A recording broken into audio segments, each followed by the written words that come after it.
Hi, my name is Jeff Leo, and I'm one of the co-authors of the AACC statement against anti-Asian racism in a time of COVID-19. And I'm here with Dr. Lei Elsey. She's earned her EDD from George Fox University. She's currently the Associate Dean of Intercultural Life at George Fox, and she's been in higher education as a student affairs professional for the last 17 years. Very excited to talk with Jenny. Both of us have long exposure to the academy as students and as student affairs professionals. And the conversation that I want to have with you today is about what you see and what you've experienced with regard to race in higher education in general, but obviously since this is, a satellite conversation that was started because of the AACC statement against anti-Asian racism, how issues of race in higher education and in the academy impact or affect or are unfolding in particularly the Asian American communities or for Asian American students, faculty, and staff. So welcome, glad that you're here. And I would love to hear some of your own reflections on some of your personal experience as an Asian American navigating higher education. Give us an orientation to where you're coming from. Yeah, thanks, Jeff. Thanks so much for inviting me to be here. I'm really excited to be in this space and be a part of this work. Yeah, I think, for me I think it's helpful to have some context, for what my experience has been. I've spent almost all of my both, academic journey as a student as well as my professional journey as a student affairs professional within Christian higher education. So I think that that's helpful because higher education is a really broad space, but I think it's helpful for folks to know kind of what my context is in. And so within that realm, there is, I think, some really deep desire from, these spaces that are motivated by faith to understand what it means to look at the broader kingdom of God and look at diversity within the kingdom of God, and how do we ensure that that students have access to the same type of education, have the same kind of experience, and recognizing that not all students do, and not all faculty and staff do, and that race is particularly one of those more salient identity factors that create differences. I think what becomes tricky and challenging in those spaces, however, I think, the intent is there and the intent is good, but there's, a lot of different systems and structural things in place that prevent us from actually engaging folks in ways that honor and respect their God-given gifts and strengths. And so that's really where I come in, I think, is, how do we help folks unpack their identity? How do we help folks, understand what it means to be culturally competent and engage these conversations? How do we take that we want to love everyone to, well, this is what love actually looks like lived out for folks, not just how we want to give it, but how do we actually want to receive it?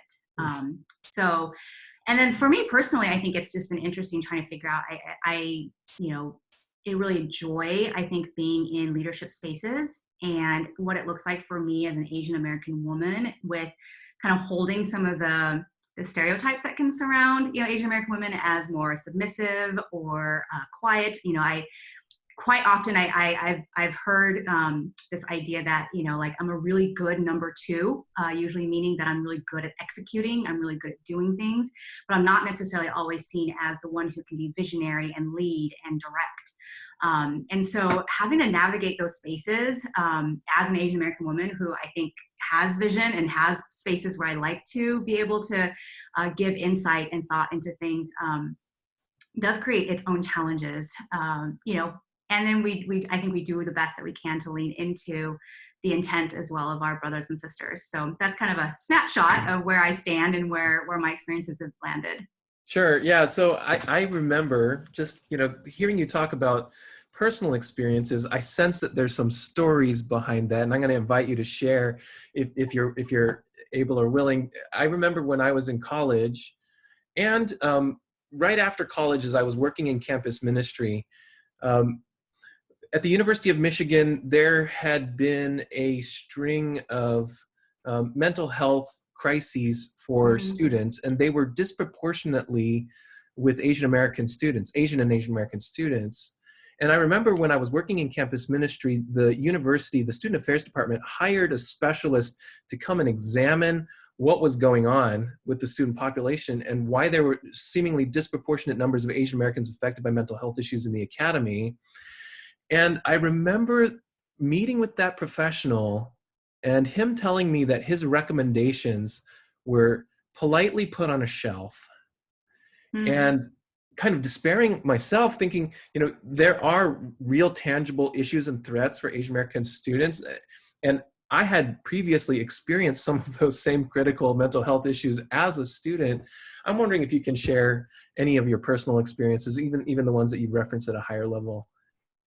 Absolutely. Well, I think, on a personal level, the term I think that I would use is, there's really this idea of stereotype threat, right? Like that when there is a perceived stereotype in play, that the person who is aware and acknowledges it, the way that they respond to that threat can actually end up in some ways a little bit of a self-fulfilling prophecy, right? Because you're trying to navigate the stereotype that's already there, knowing that the way that you're going to be perceived by it, and then trying to find that tension point between, well, do I confirm the stereotype, or do I actually, if I step away from it, will I get punished for it, right? And I think that is actually some of the experiences that I have had for myself. And so one of the things that I've had the privilege of doing recently is working on my dissertation, which was a study on female Asian American leadership, and recognizing that for many of my participants, when they stepped outside of that role of,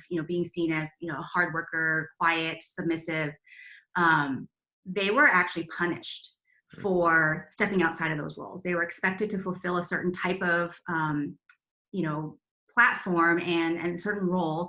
And when they didn't, they were typically perceived as being more aggressive than really they might actually be. Because again, the stereotype is that they're quiet and submissive. And when you aren't, even when you're just being forthright, you're perceived as being overbearing or over demanding, right?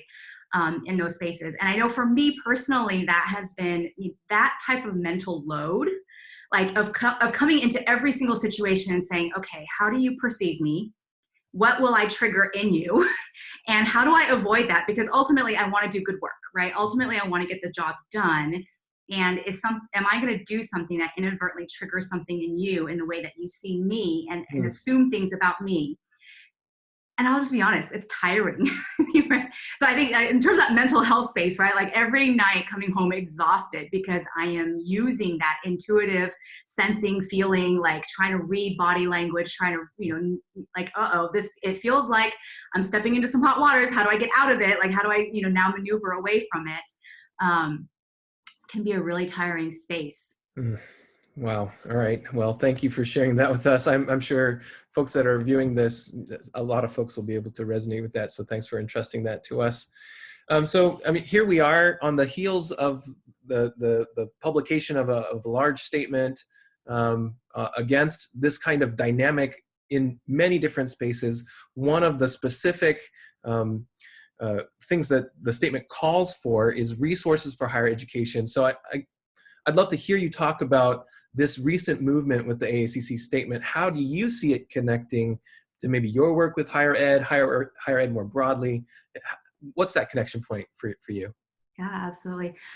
I think what my deepest hope in this is it sheds a light on something that we actually know has been happening in higher education for quite some time.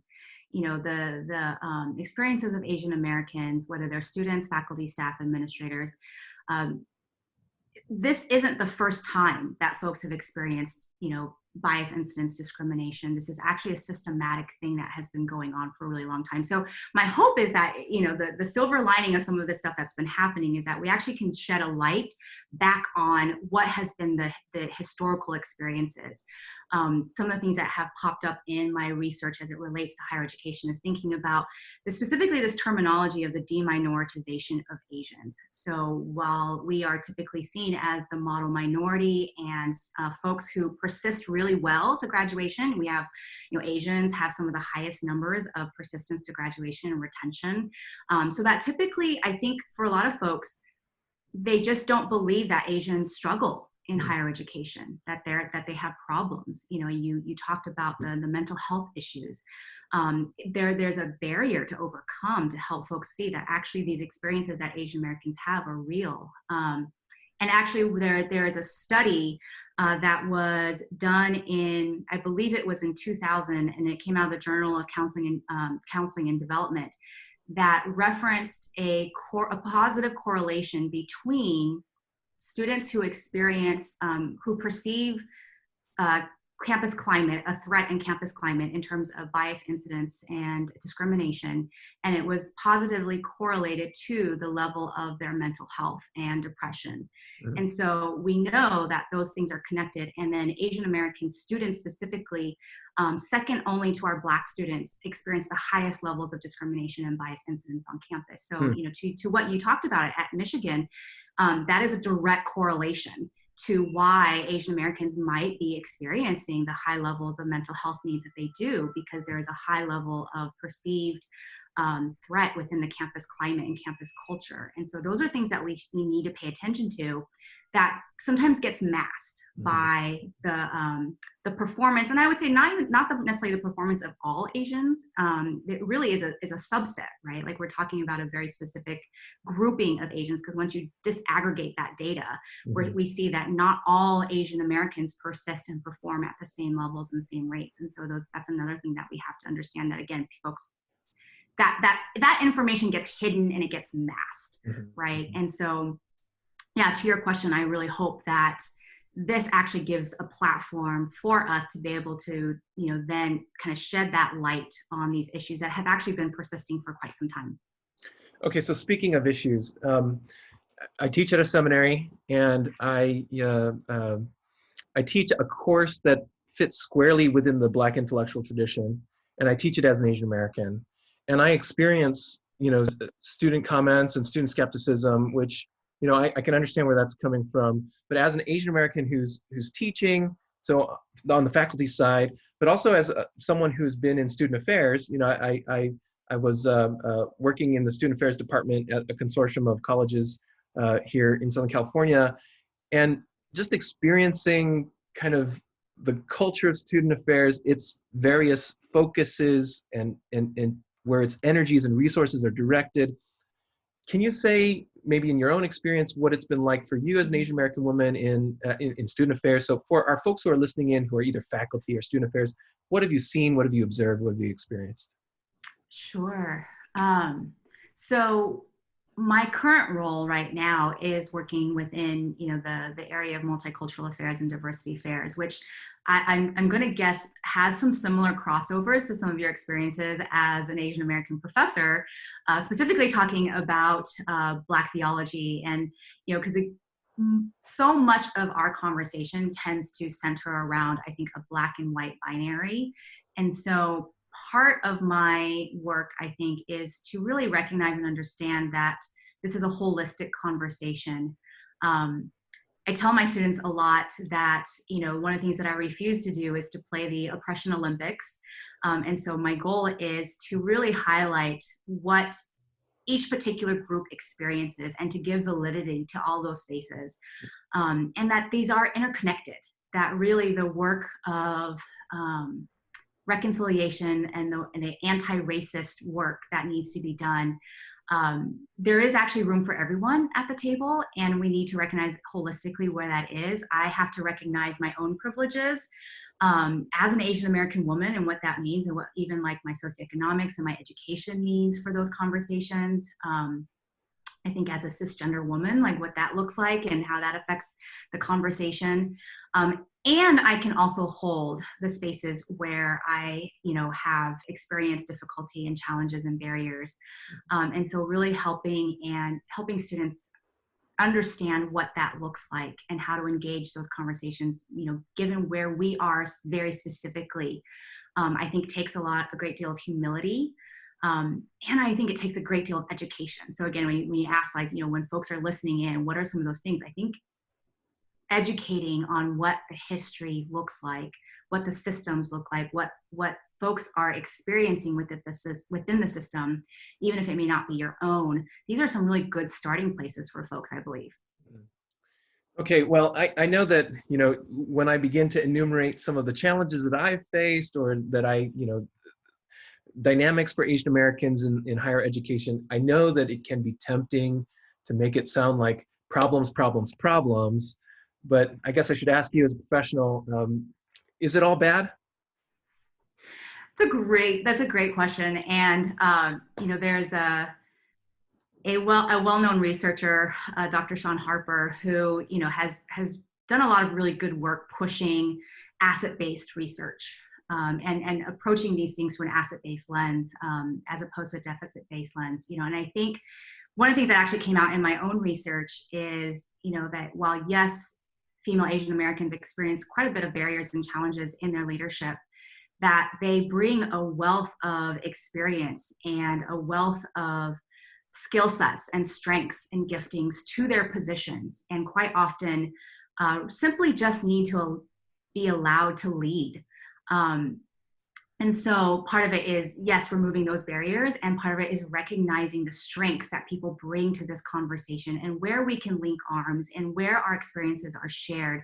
Again, I think about some of the movements, even, this is not something that we got to touch on, but I think I'm going to throw it in there because I think it's really important. But even thinking about affirmative action within higher education, this is a huge subject. Mm-hmm. And we see how that, the way that folks access higher education has disproportionately marginalized Black and Brown people. And unfortunately, I think Asian Americans have been roped into that conversation based on our model minority myth, and have been used to really kind of center a divide in that conversation. And there's actually been a good amount of research done that shows that actually this conversation is much more holistic.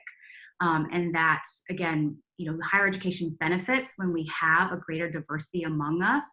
And, while systems may not always be perfect, what we can do to bring folks in is actually much more helpful, and it benefits everyone in that conversation. And again, I think we as Asian Americans, we need to recognize our role in that. We need to see how maybe we've been used before by certain systems and powers to divide folks in that conversation.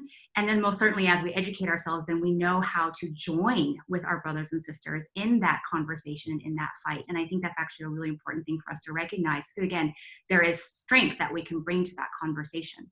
Yeah, I remember the first time I think it dawned on me that we have been used as a wedge minority group, and I was incensed by that. I also remember when I was introduced to the idea that we do bring a wealth of our own, and I recently, in the last 5-10 years, have become aware of this term community cultural wealth. And Dr. Elsey, I'm super glad for your own dissertation work that brings that community cultural wealth and make sure that it's intersectional. So I love this idea that people groups bring cultural wealth, and I think it fits really well into the theology that I've been working on. So I'm excited for this to be an educational moment for all of us to shine a light on all these issues. So, here we are working with the ACC statement, trying to shine a light on things. What are some of the things, maybe to bring this conversation to a close, that you're hoping to see come out of this, that you think the best use for this platform could be? Where can we take all this? Absolutely. I think if I were to break it down, I think I see three things that I specifically hope for. One, is really to see student mobilization happen. That actually is my wheelhouse. That's my passion. I love seeing students recognize that the power that they have within themselves, and then to feel empowered to, start conversations and to start movements on their campuses. And so I hope that with the AACC and different things that we're working on individually, that we really get to mobilize and empower students to educate themselves, one, and then to make an impact and difference on their campuses. I hope that even for me personally, where I sit within my roles and kind of my own positionality within Christian higher education, is that I can help folks see the need and then the path forward to creating greater diversity amongst not just, yes, specifically faculty and staff, but most importantly, I think administration and leadership. I think we need to see more diversity at those levels, and I hope to be able to help and aid in that conversation. Mm-hmm. And then the last thing I think is just to recognize that this work is broad, that while, again, the platform that I think you and I are using is recognizing the role of Asian Americans in this, but that really we sit in a historical wealth of information and movements that have, that folks before us and after us have been a part of, that other racial communities and racial groups have been engaged in for centuries, and that, again, that this work is holistic, and that we can really learn a lot from our Black brothers and sisters, Black and brown brothers and sisters. And so I hope that we really see this as a linked arm kind of effort moving forward. Mm-hmm. Well, folks, there you have it. There's a lot of possibilities. There's a lot of conversations to be had. Thank you for lending us your expertise and also your energy going forward. Glad to have you serving in this way to shine a light, and so that we can see the whole picture, and really grateful for your time. And thanks for everyone for listening. Absolutely. Thank you.